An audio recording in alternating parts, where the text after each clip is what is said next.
Hello and welcome to Las Vegas Live with Vegas Vic and Ziggy. I'm Vegas Vic and this is Ziggy. Say hello, Ziggy. Hello, Ziggy. You see, now this time you were enthusiastic. Now do the song. Okay, well, all right, that's enough. All right, we don't have our own music, so we started. So anyway, today we're talking about Blackjack, and in our last episode we were talking about Blackjack, particularly the difference between 6-5 and 3-2 pays on a natural 21.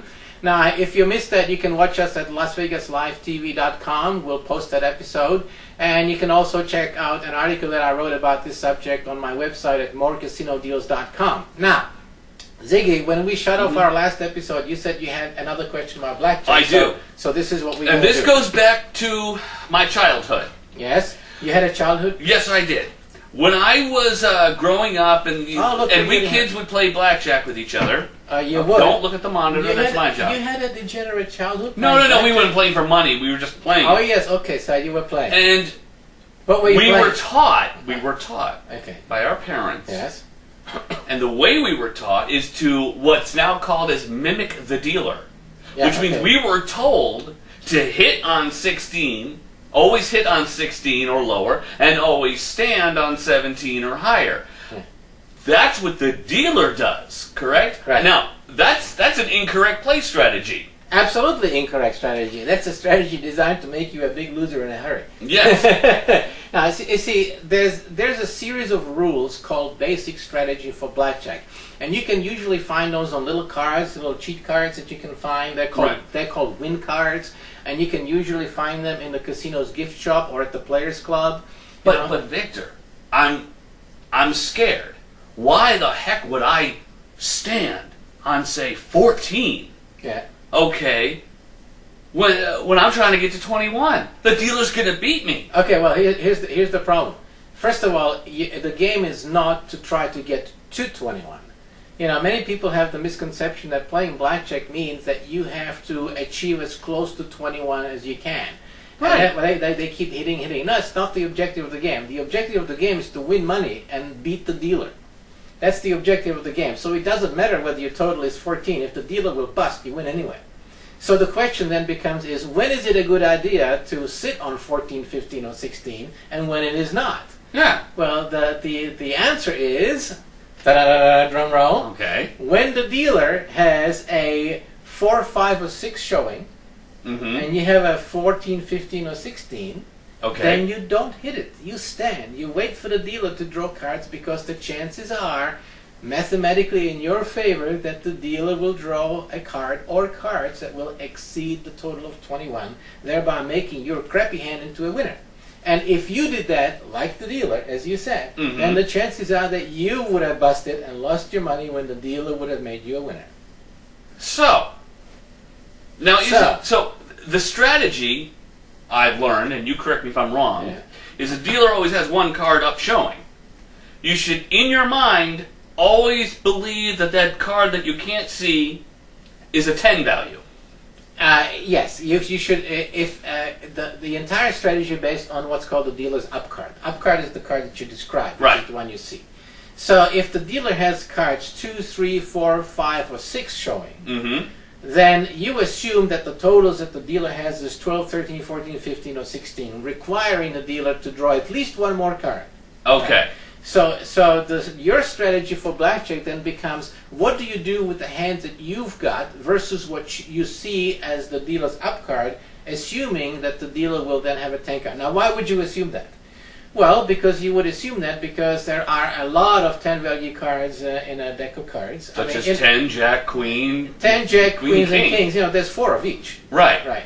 You know, so you have a lot of 10 value cards, you know, but there's only, 4 of each of the 2s and, 4 of each of the 3s. But the other cards, so you have, if there is a 2, then there's only 3 2s left because you see one, right? But there's a whole lot more 10 value cards left. Got it. So the chances are that a 10 value card is probably there. So you make that assumption because you can't see the card yet. So the dealer has an up card of 4. I should just assume he's got a 14. Exactly.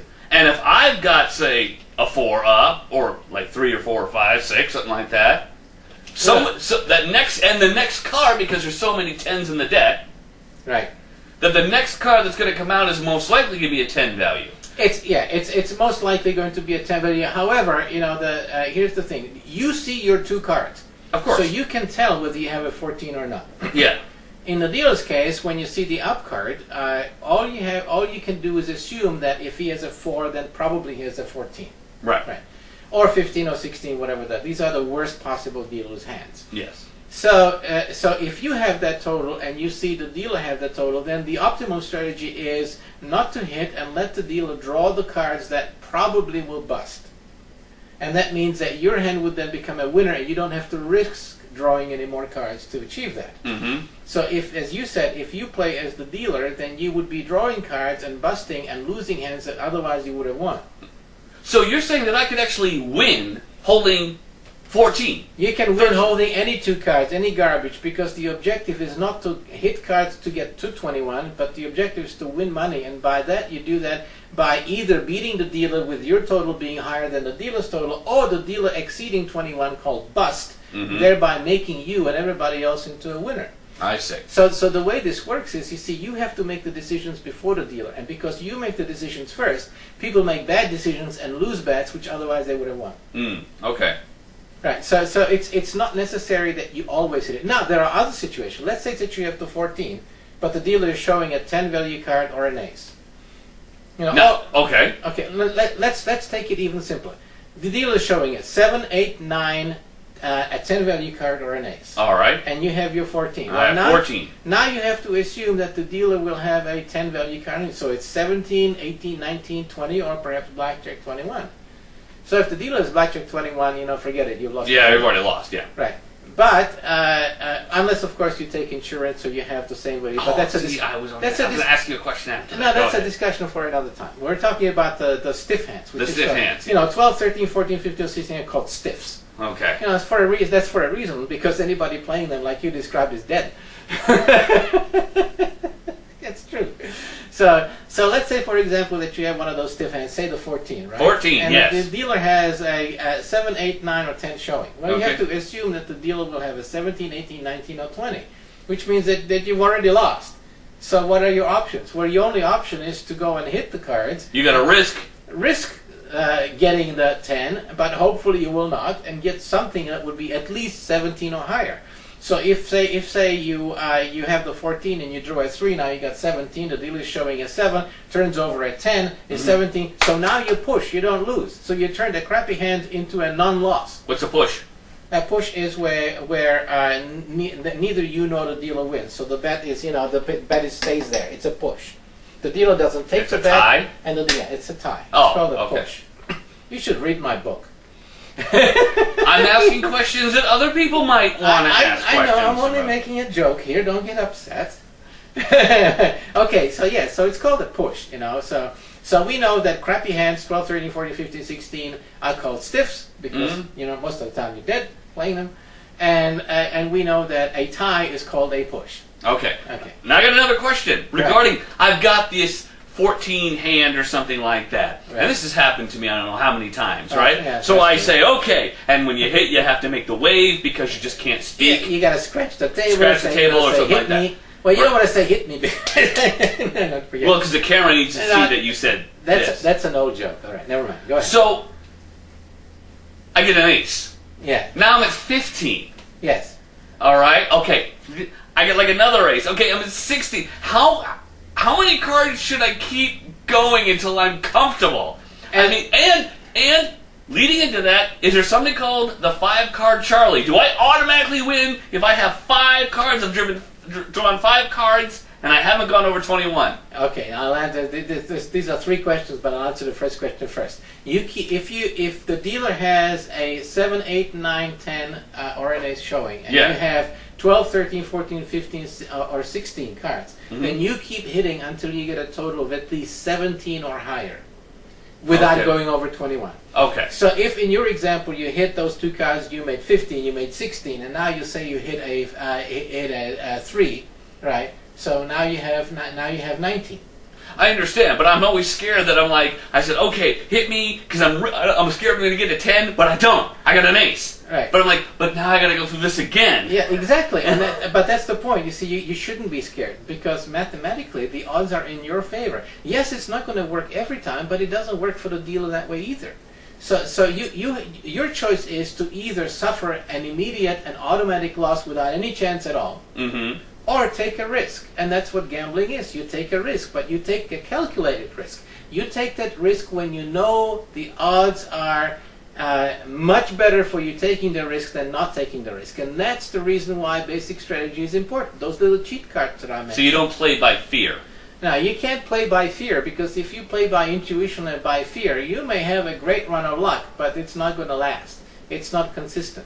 Consistent winning at blackjack means knowledge and skill and bankroll and patience and perseverance. What you have to do is you have to know something about the game. You don't have to be an expert. You don't have to be a card counter. You don't have to be a major, blackjack player. You can play for $5 or for $1 or whatever you got, but learn something about the game. Because the reason why casinos make so much money from blackjack is because people go to play the game absolutely willy-nilly. They know also little or nothing about it, and that's why they play silly tables like 6 to 5 payback that we mentioned in our last episode instead of 3 to 2, and why they make silly decisions like you just described, or listen to advice from family or friends like you described earlier, and they are losers before they ever sit at the table. And that's plainly silly, because there's a lot of information available, and not just in my books, but everywhere on the internet, from your favorite gaming author. It doesn't matter. But do something. Learn at least a little bit about the game, or even if you don't want to learn, just at least get one of the win cards, I mean, you find them on my website, morecasinodeals.com. So what about if I draw, I've heard, if I draw hit me, all right, and 5 cards, and I haven't gone over 21, I'm an automatic winner, right? The 5-card Monty, yes. Yeah. No, right? No, you're not. Oh. Except, there are some blackjack games which have what's called a side bet.